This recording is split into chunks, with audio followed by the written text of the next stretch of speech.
नमस्कार। आज हम बात करेंगे teaching for citizenship and moral development की। और जैसा कि हम जानते हैं, कॉन्स्टिट्यूशनल टर्म में सिटीजनशिप का मतलब होता है state of being citizen of any country. But when we are talking about the citizenship education, it is beyond than that meaning, and it is to create a civilized society. So being a citizen in this citizenship education is to be a contributing member to the country and to the society to create a civilized society. तो उसके लिए जो हम लोगों को ज्ञान की ज़रूरत है, जो शिक्षा की ज़रूरत है, एक ऐसे हम एक सभ्य समाज का निर्माण कर सकते हैं अपने देश में, और कैसे एक अच्छे नागरिक हो सकते हैं। So this citizenship term used for when we are talking about the teaching for citizenship, and the term used here is especially for the value that we are going to develop for the country and for the benefit of our society as a student, as a learner. So how can we contribute as a student, as a learner? This is the main issue for the teaching when we are talking about the teaching for citizenship. तो आप किसी भी जो class में आप बैठे हों, आपका अगर उद्देश्य है कि हम ये शिक्षा ग्रहण करते हैं एक अच्छे नागरिक बनने के लिए, तो आपको किन किन चीज़ों की, किन किन मूल्यों को ध्यान में रखना होगा, ये इस टीचिंग फॉर सिटीजनशिप का उद्देश्य है। और टीचर को हमेशा ऐसे एक्टिविटीज़, ऐसे कार्य कराने होंगे, ऐसी इंस्ट्रक्शन की दिशा रखनी होगी कि वो सिटीजनशिप की बातों को, सिटीजनशिप एजुकेशन को ध्यान में रखे और क्लासरूम को उस रूप में लेके जाए, उस दिशा में लेके जाए जिससे वो अच्छे नागरिक बने, एक सिविलाइज सोसाइटी का निर्माण हो। तो शिक्षक इसके लिए क्या कर सकते हैं, उन्हें क्या करना चाहिए? सबसे पहले तो हमारे देश की ज़रूरतों को ध्यान में रखना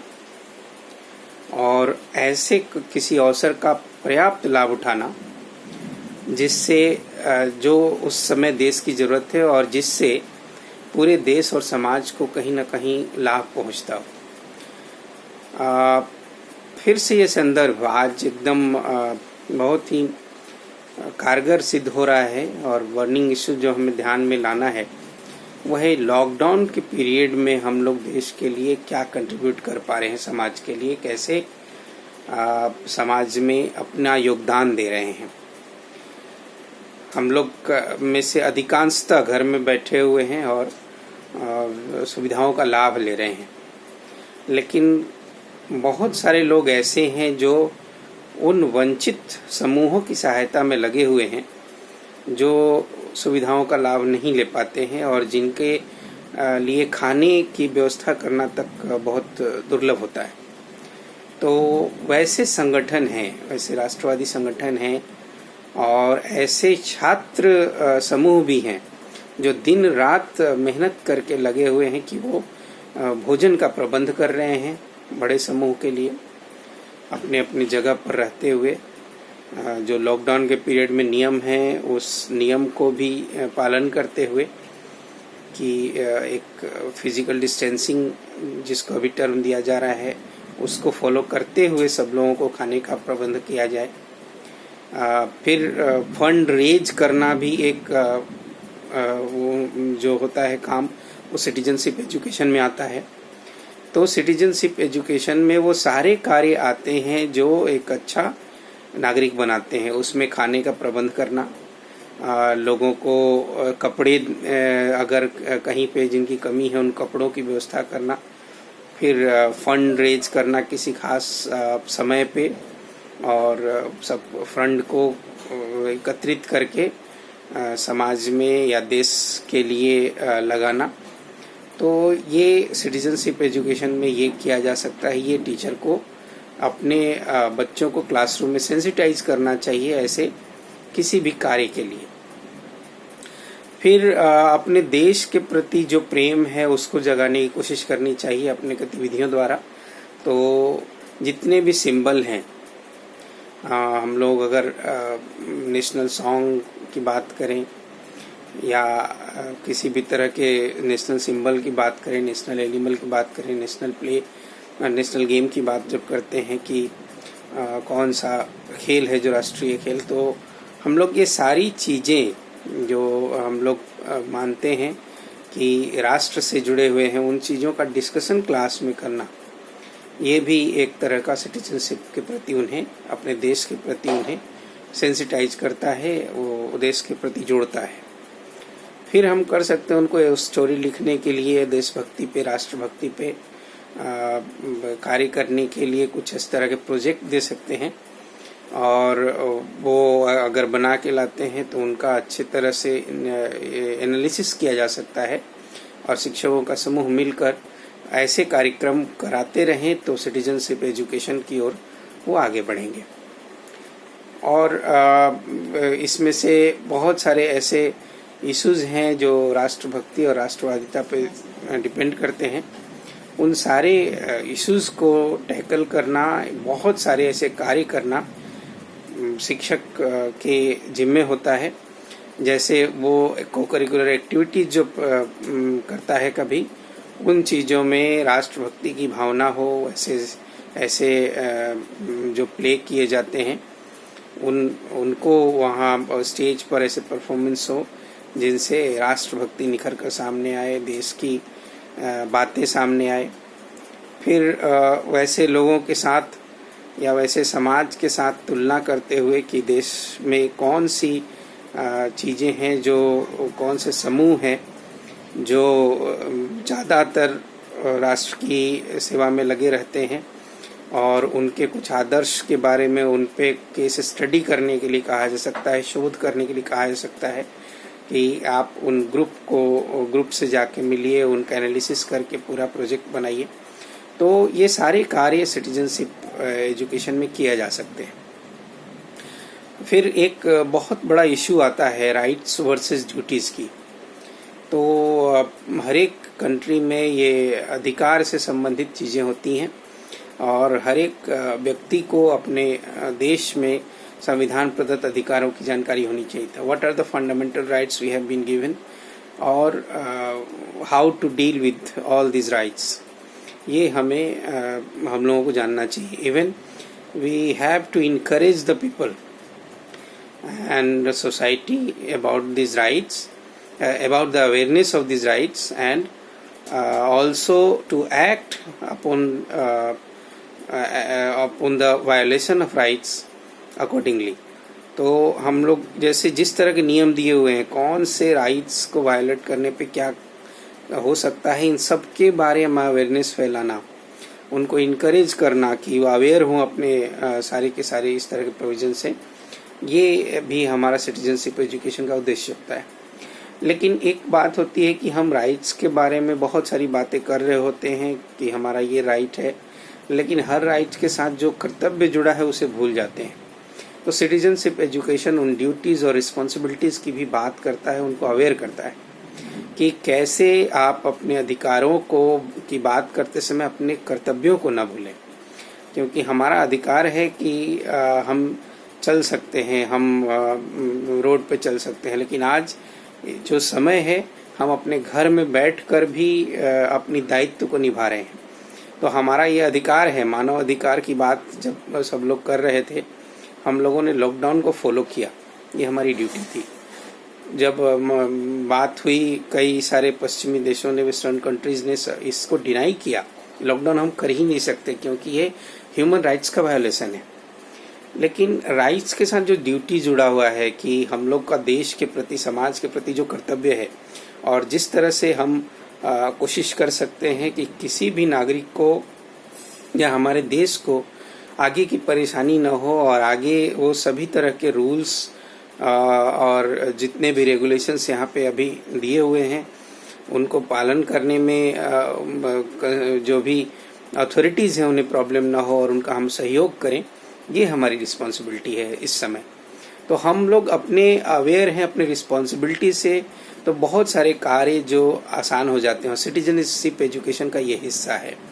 कि हम केवल अधिकारों की बात ना करें। मानव अधिकार के हनन की बात करते करते हम भूल गए कि हमें अपने नागरिकों को या फिर पूरे देश को बचाने के लिए सारे नागरिकों को अवेयर करना होगा कि वो लोग एक दूसरे से भी फिजिकल डिस्टेंसिंग का पालन करें, घर में ही रहें और घर से ही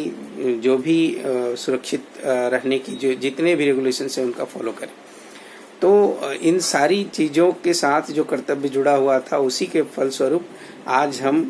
बाकी सारे देशों से कंपेयर कर रहे हैं, अपने आप को तुलना कर रहे हैं कि हम लोगों ने केवल राइट्स से ही देखा, रिस्पॉन्सिबिलिटीज़ भी देखी अपनी, और ये बियॉन्ड द कंट्री भी चला गया। माने ग्लोबल जो रिस्पॉन्सिबिलिटी थी हमारी, उसको हमने एक तरह से निभाया कि हमने केवल अपनी सुरक्षा के लिए और लोगों की सुरक्षा के लिए एक साथ यूनिटी के साथ ये दिखा दिया कि हम लोग, अगर रिस्पॉन्सिबिलिटी की बात हमें कही जाए तो हम लोग उसमें आगे हैं। तो एक तरह से ये संदेश देना और ये सिटीजनशिप एजुकेशन का एक पार्ट है, और हर एक स्टूडेंट्स, हर एक लर्नर को क्लासरूम में भी इसी तरह के सिटीजनशिप एजुकेशन को सीखने की ज़रूरत है कि वो अधिकार की जब बात करते हैं, जैसे जो भी वयस्क नागरिक हो या फिर कहीं भी यहाँ पे रिलीजियस बात हो या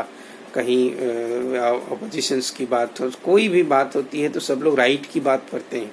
लेकिन जो रिस्पॉन्सिबिलिटीज़ है, जो ड्यूटीज़ हैं हमारी देश के प्रति, उसको हम साइड रख के अगर ये बात करते हैं तो हमारे राइट्स की या अधिकारों की बात करनी उस पूरी तरह खोखली बात होगी। तो सिटीजनशिप एजुकेशन वो परवेसिव नज़रिया देता है। Citizenship education develops that type of pervasive attitude following which you can act like a good citizen of a country, and that value laden perspective of citizenship education is very much evident and clear.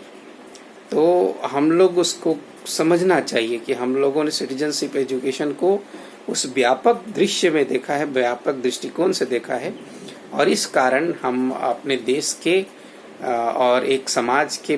बेहतर नागरिक के रूप में शिक्षा ग्रहण कर रहे हैं, और इसके बाद हम उस स्थान पे चले जाएंगे, उस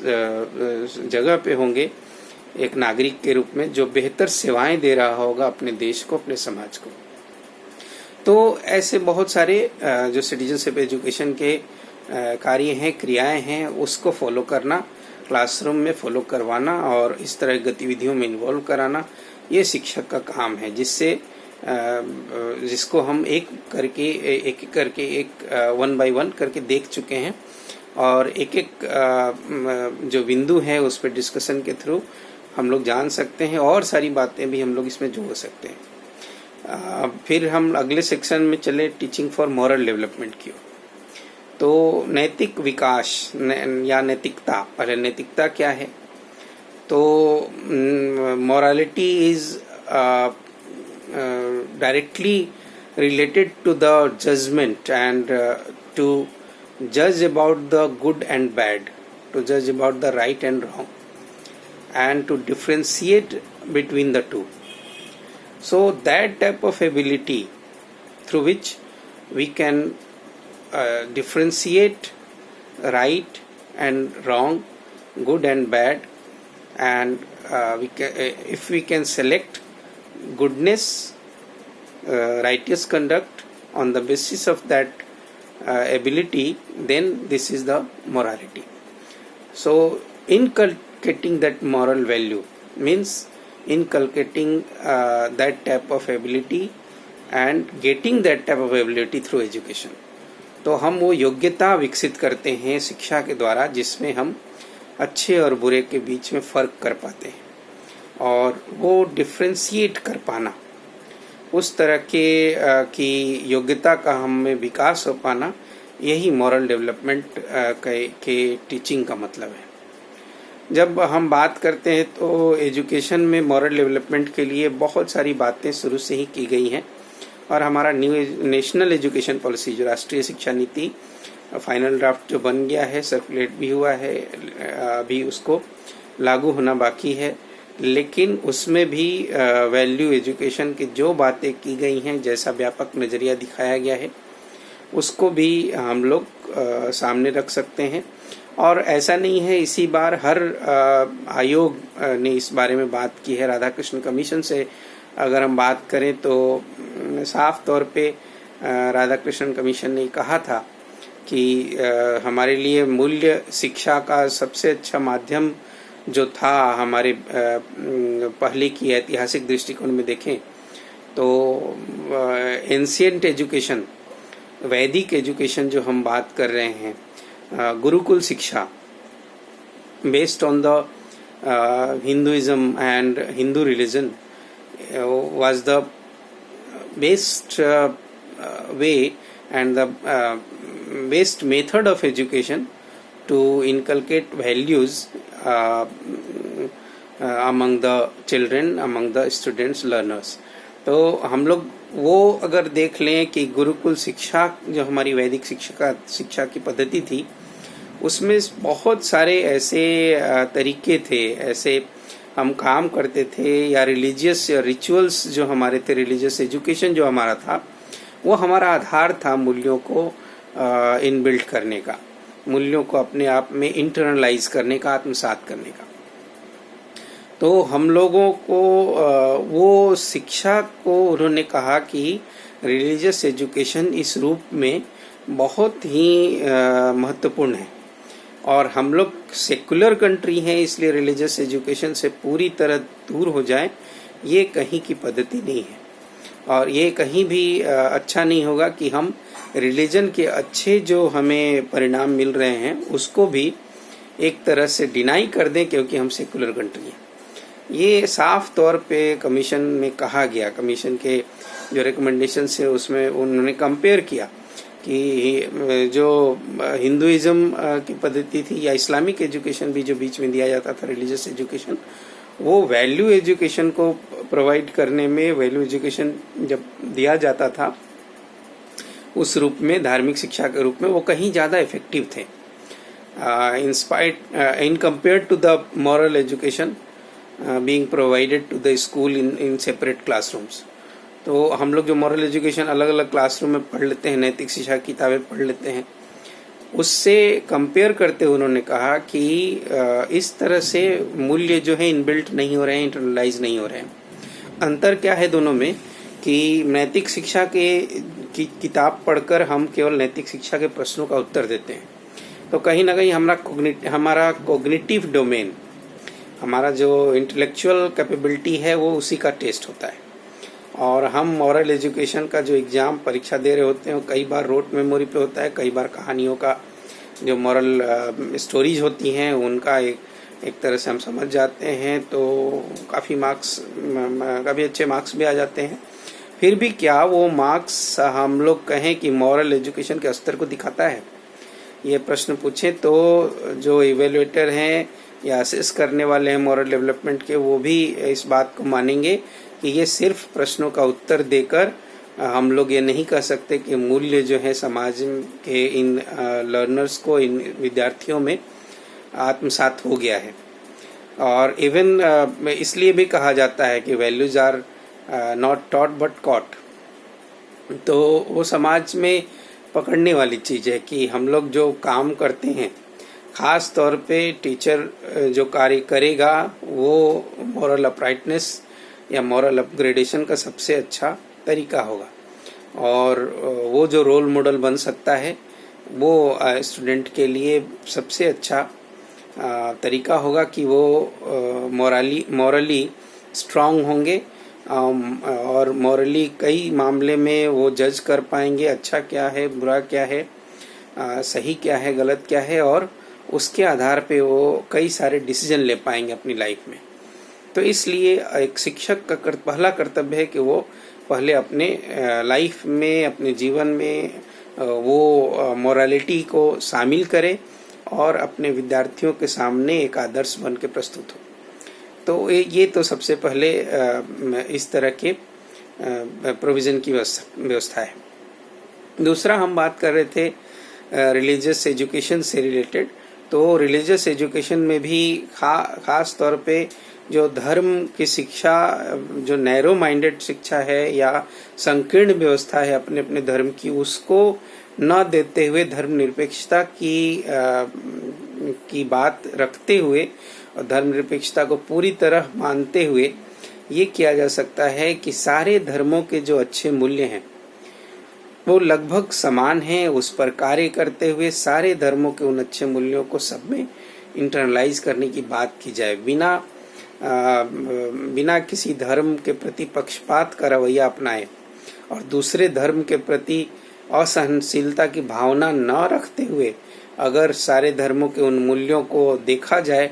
तो वो कोर वैल्यूज जो हमें चाहिए, सत्यम शिवम सुंदरम की जो बात कहते हैं हमारे वैदिक साहित्य, वैदिक जो हमारी स्क्रिप्चर्स हैं, जो रिलीजियस स्क्रिप्चर्स हैं, जो ग्रंथ हैं, और कई सारे धर्मों में भी वो बात किया गया कि जो भी ट्रुथनेस है, गुडनेस है, ब्यूटी है, वो मूल आधार है जो कभी मरते नहीं, एटर्नल वैल्यूज जो हैं, तो वो गुडनेस लाने की ज़रूरत है। और उसके लिए किस तरह की शिक्षा हो, तो जो वैल्यूज हैं उन वैल्यूज को, उन सारे शिक्षकों को कोर वैल्यूज को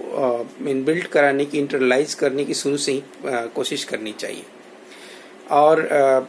1959 में एक श्री प्रकाश कमेटी आई जो वैल्यू को लेके ही एजुकेशन के संदर्भ में बहुत सारी बातें उस कमेटी ने बताई, और उसमें साफ तौर पे कहा गया कि मॉरल वैल्यू तो वो है जो कोई भी चीज़, एनीथिंग